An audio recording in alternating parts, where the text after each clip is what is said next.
Ассаламу алейкум ва рахматуллахи ва баракату. Кадерле мусулман кардәшләр, бөтәгезле ушу айда яшәүгез менән һәм дә ушу көнгә җитүгез менән тәбрикләйм иншалла. Һәм дә мине сакырганыгыз өчен, хөрмәт иткәнегез өчен, тыңларга калганыгыз өчен бөтәгезгә рәхмәтлемен иншалла. Мухаммад хәзрәтегә айрым рәхмәт һәм дә бөтәгезгә безнең Диния назаратынан һәм дә Совет муфтиев исеменән дә, Равил хәзрәт исеменән дә бөтәгезгә сәламнарны җиткерәм иншалла. Һәм дә бунда миңа карата матур һүзләр әйтте Мухаммад хәзрәт. Әмма галим булуга безгә әле бик нык ярак һәм дә өлкән һүзләр әйтелде. Без аңларга тиешбез, бөтәбез дә без. Белмәйм, бәлки кемдер улай түгелдер. Әмма үземә килгәндә безгә галим кешеләргә гыйлем юлында булырга кирәк, әмма галимлыкка ярак. Иншалла бөтәбез дә бу юлда үзебезнең тырышлыгыбызны күрәтергә тиешбез иң беренче осракта. Һәм дә хутбаны ошо айга килгәндә Коран аяттарынан башларга теләгәйнем иншалла. Бөтәһе бу аяттарны белә. أعوذ بالله من الشيطان الرجيم بسم الله الرحمن الرحيم يا أيها الذين آمنوا كتب عليكم الصيام كما كتب على الذين من قبلكم لعلكم تتقون. الله تعالى يا إيمان كدرجان كشلر هذا ورلا تطرقا فارز بولدتي هم ده هذن كتلا تقوالي بولوغتي هم ده إكنسه أيتلا أيام معدودات فمن كان منكم مريضا أو على سفر فعدة من أيام أخر артабан الله تعالى هذا ينجلك تلاي أجر ده هذا يولدا بولدغث أجر ده هذا أوريغ كان إكنسه كندردن باشقارغثتي هم ده артабан аяттарды укыганда уны хылайынды 180 бишенсе الله تعالى أيта شهر رمضان الذي أنزل فيه القرآن هدى للناس وبينات من الهدى والفرقان شهر رمضان الذي أنزل فيه القرآن وشو رمضان أيو هذا كشلر قرآن تشرلتي هدى للناس هذا أول درث يلدو كرهتروسنتي هم بد أنغلارغا تيشبد بغا تكلم قرداشتر بندي ماتور كتاب بندي Зур Алла Тәгаләнең бүләге кешелеккә бирелмәгән ине. Чөнки Коръан ул безнең өчен тура юлды күрсәтүче бер әйбер. Әгәр дә Коръан булмаһа, кардәшләр, әгәр дә без Коръанны укып аңлай белмәһәк, без мусламан булмас идек. Әгәр дә Алла Тәгалә үзенең мәрхәмәтлеген ошо айда күрсәтмәһә, нәк Рамадан айында, шәһру Рамадан аллази унзила фиһи ал-Коръан. Иң зур бүләк кешелек өчен ул Рамадан айында Коръан төшерелде Алла Тәгалә тарафынан. Мухаммад саллаллаху алейхи ва саллям аша. Худа лин-наси ва баййинати минал худа. Кешеләргә тура юлды күрсәтүче әйбер. Һәм без аңларга тиешбез ошо айда безгә Алла Тәгалә иң зур үзенең мәрхәмәтлеген күрсәтә. Валиллаһи утaqa'un минан-нари фи кулли лейлатин. Һәм Алла Тәгалә алдында ошо һәр бер Рамадандың төнендә яһәннәм утынан кутылучы кешеләр буласак ди. Һәм Алла Тәгалә ошо айдан да икенче айдарга караганда күбрәк ярлыкамаясак ди үзенең гыйбадат кылучыларга. Шуның өчен без аңларга тиешбез, бу ай безгә бик уникаль, бик зур форсат иншалла, кадерле кардәшләр. Был айдың һәр бер көне, һәр бер минуты безнең өчен кадерле. Әгәр дә килһәк инде безнең Пәйгамбәр саллаллаху алейхи ва салламның вакытына, әгәр дә килһәк Пәйгамбәр саллаллаху алейхи ва салламның сахабаларына, әдрәк кенә әйтеп үтәем, без белергә тиешбез. Пәйгамбәрнең эргәһендә яшәгән һәр бер кеше, унан дин кабул иткән ул кем? Ул валиулла, ул Аллаһ Тәгаләгә якын кеше. Һәм дә Алла Тәгалә ул кешеләрнең йөрәкләрен миллиард кешеләрнең йөрәкләре арасыннан хайлап ала. Пәйгамбәр саллаллаху алейхи ва салламның сахабалары булгандар өчен дип. Һәм дә бер галим әйтә, ул сахабалар адаруга кулубан ва агмакухум гилман. Улар иң таза йөрәкле кешеләр ди. Һәм иң дә динде нык аңлаган зиһенле кешеләр ди. Әгәр дә уларды динде тоткан күк кешеләр тотмай икән, адагынан килгән дин булмас ине. Шуның өчен без иң беренче безнең Пәйгамбәр саллаллаһу алейхи ва сәлләмнең сөннәтен аңларга теләйбез икән, тимәк, без ябай кешеләр ул вакыттагы ябай кешеләрнең тормышына игътибар итәргә тиешбез. Һәм дә карайбыз, кардәшләр. Сахабалар ярты ел буена дуга кылгандар ошо айга барып җитер өчен. Аллаһ Тәгалә бирһен уларга мөмкинчелек ошо айга килеп җитәргә дигән. Ярты ел Рамаданга тиклем улар көн һайында намазларда дугалар кылгандар. Аллаһ Тәгалә бир инде миңа Рамадан айына тиклем яшәп җитәргә дигән. Һәм Рамадан айын улар ничек үткәргәндер? Гыйбадәттә, Кур'ан укыуда, тәүбә кылуда, Аллаһ Тәгаләгә рәхмәт әйтүдә. Ошо айга Аллаһ Тәгалә миңа мөмкинчелек бирдең, ошо айга тиклем килеп җитәргә дип. Һәм Рамадан үткән вакыттарда улар Рамаданды безнең кебек озатмагандар. О, наконец-то булды. 3 көн генә Рамаданга калды, без ифтар 3 көн генә урада тотабыз да, всё, салам алейкум. Икенче аднала пландарын кура баштай ул. Ага, Шәввалда мин кайда шашлыкка сыгып китәм, наконец-то. Или бер ергә Турцияга сыгып китәм. Касан Рамадан үтә. Юк, кардәшләр. Рамадан беткәндән һуң улар Шәввал айында тагыла урада тоткандар. Һәм дә Рамадан беткәндән һуң улар күзләрендә яшьләр белән илагандар. Я Аллаһ Тәгалә ошо Рамадан айының саваптарын, әҗирләрен кабул итәңне, минең кылган гамәлләремне я Аллаһ Тәгалә кабул итәңне дип. Шуның өчен без аңларга тиешбез. Ошо айның дәрәҗәһе, ошо айның көсе, куәте, ошо айда булган Аллаһ Тәгаләнең рәхмәте безнең өчен ул бик киң һәм дә ул бик нык тырышыр кирәк Аллаһ Тәгалә рәхмәтенә кирмәс өчен. Чөнки рәхмәтуллаһи васиғат кулли шәй. Аллаһ Тәгаләнең рәхмәте бөтен әйберне үзенә косаклап кертә. Бөтен әйберне ул урап аласак. Һәм дә ошо аяттарның артабан укыһак, Аллаһ Тәгалә әйтә: "Ва иза саалака ибади анни фа инни қариб."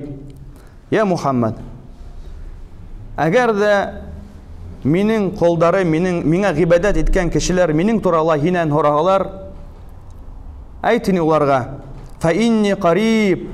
Ысынында мин уларга якын ди Аллаһ Тәгалә.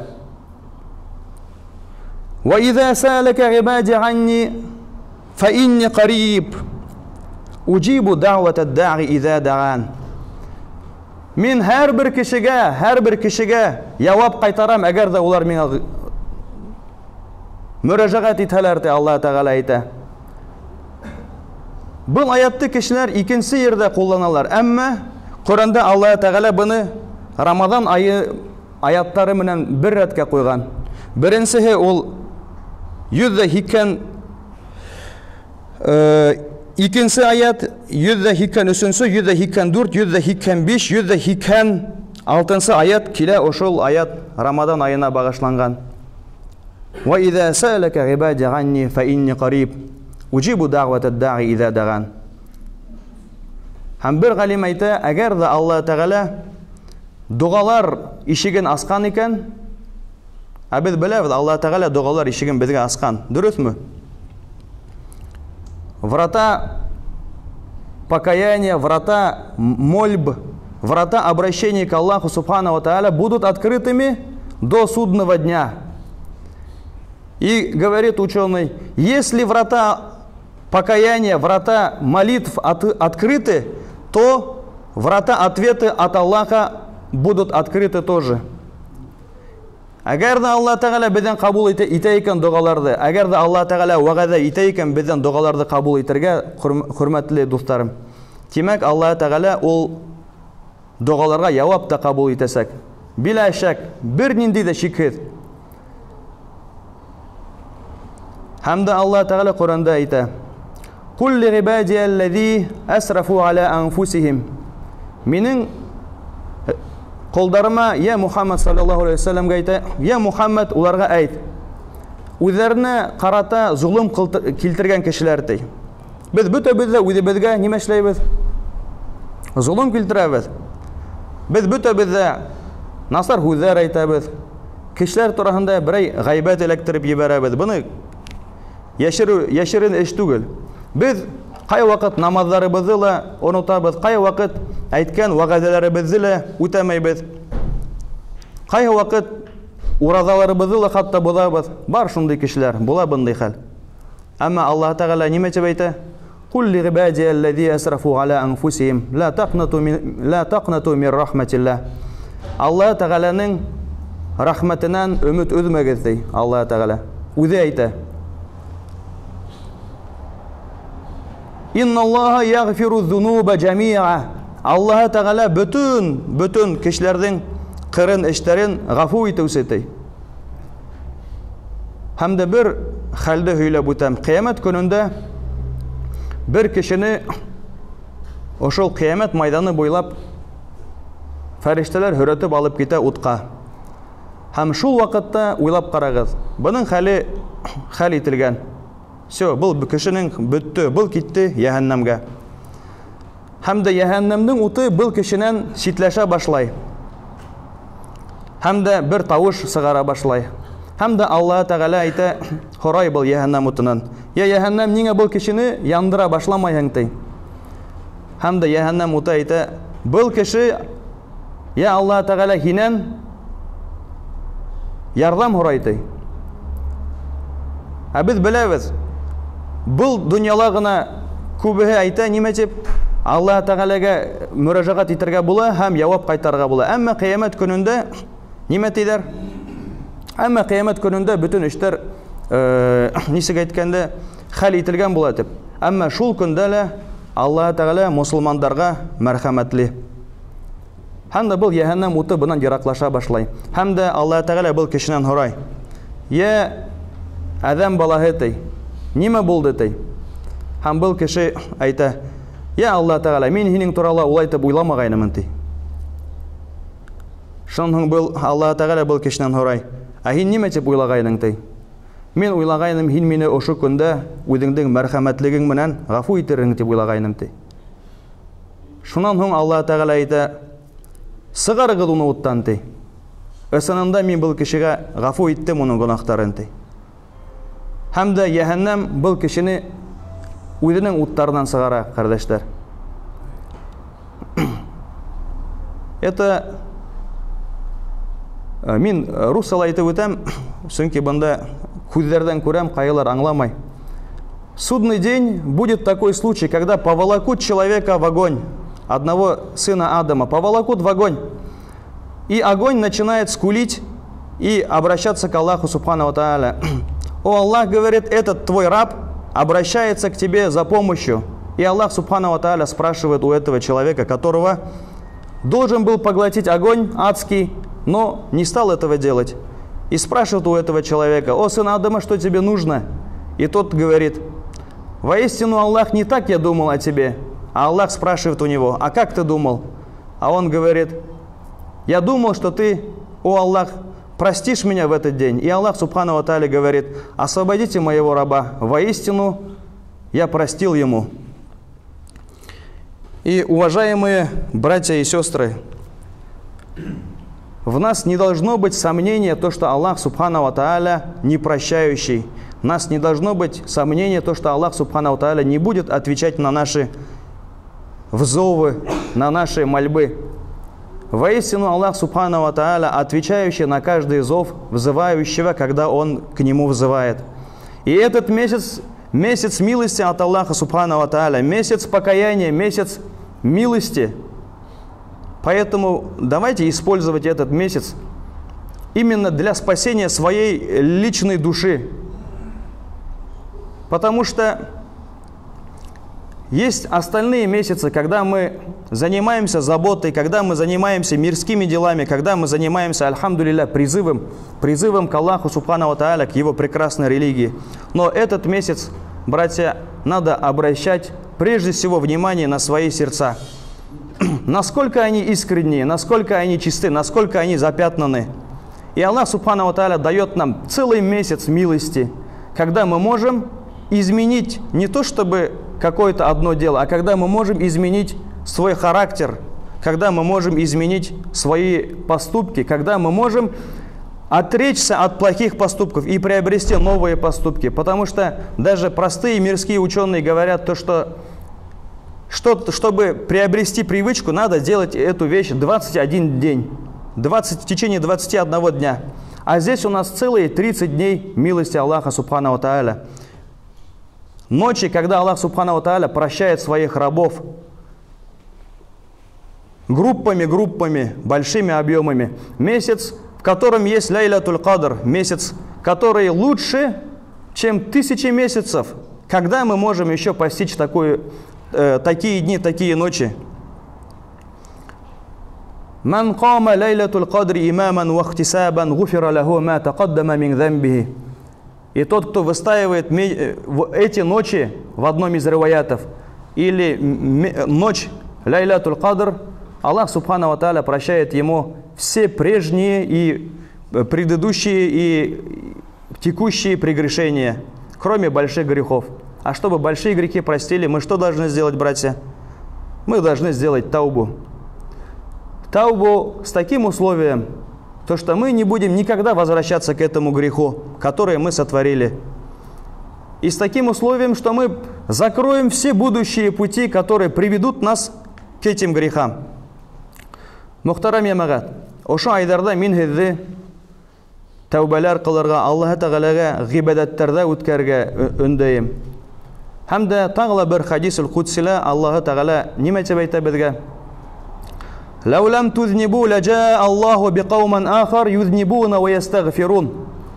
Әгәр дә һез гунахтар кылмаһагыз, я адәм балалары әйтә Аллаһ Тәгалә. Үзе әйтә: «Ладжа Аллаху биқауман ахар». Аллаһ Тәгалә икенче кавымды барлыкка килтерер ине ди. Юзнибуна ва ястагфирун. Улар гунахтар да кылырлар ине ди, һәм дә гафу итүдә лә һорарлар ине ди. Фагафара лахум. Аллаһ Тәгалә уларга һич шиккә гафу итер ине ди. Без аңларга тиешбез. Безнең табигатыбыз ул гунахлы шундай. Без үзебез идеаль кешеләр түгел. Һәр беребезнең дә гунахыбыз бар, һәр беребезнең дә кемчелекләребез бар. Әмма безнең табигатыбыз шундай. Безне Аллаһ Тәгалә шулай итеп барлыкка килтергән.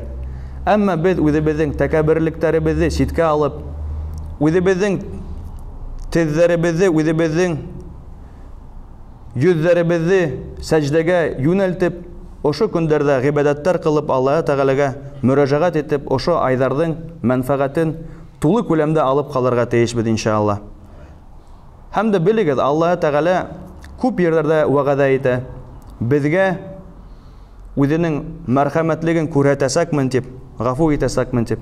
Һәм дә хатта кыямәт көнендә бер хадистә әйтелә, Аллаһ Тәгаләнең рәхмәте 99 ди. Һәм дә бер рәхмәтен, уйлагыз, бер рәхмәтен ул ошо көндәрдә ошо дөньяга юнәлтә ди. Ул кешеләр, ул хайвандар, ул галимдар, ул бөтәһе ошо дөньяга бер генә рәхмәтен сарыф итә ди. Һәм калган 98, бер ривайәт 99 рәхмәтен кыямәт көнендә сарыф итәсәк ди. Ә кыямәт көнендә кемдәргә сарыф итә Аллаһ Тәгалә? Ар-Рахманир-Рахим. Тик мусулмандарга, тик иман килтергәндәргә. Безнең өчен сарыф итәсәк Аллаһ Тәгалә иншаллаһ. Ошо Аллаһ Тәгаләнең рәхмәтенә эләгер өчен без тырышырга тиешбез иншаллаһ. Аллаһ Тәгалә безнең дугаларыбызны, безнең уразаларыбызны, безнең ихласлыгыбызны кабул итен, я мухтарам джамаатуль муслимин. Уважаемые братья и сестры мусульмане, мы все знаем то, что этот мир скоротечен. У всего, что есть начало, и непременно будет и конец, кроме лика Всевышнего Аллаха Субхану ва Тааля. Этот мирской мир, он приходящий и уходящий. Мы должны понять то, что мы должны ответить Аллаху Субхану ва Тааля. «Фастаджибу ли раббикум мин кабли ан я'тия яуман ла марадда лаху мин Аллах».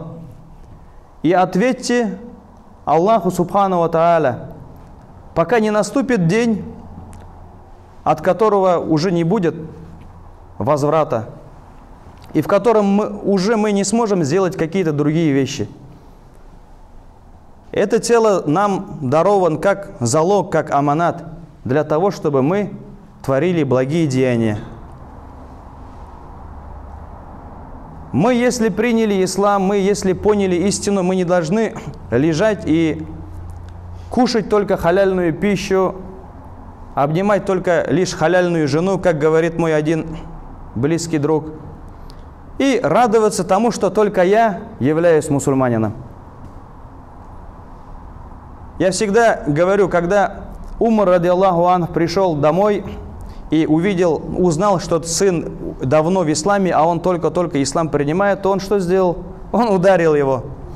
Говорит, почему ты сам знал, а мне не объяснил?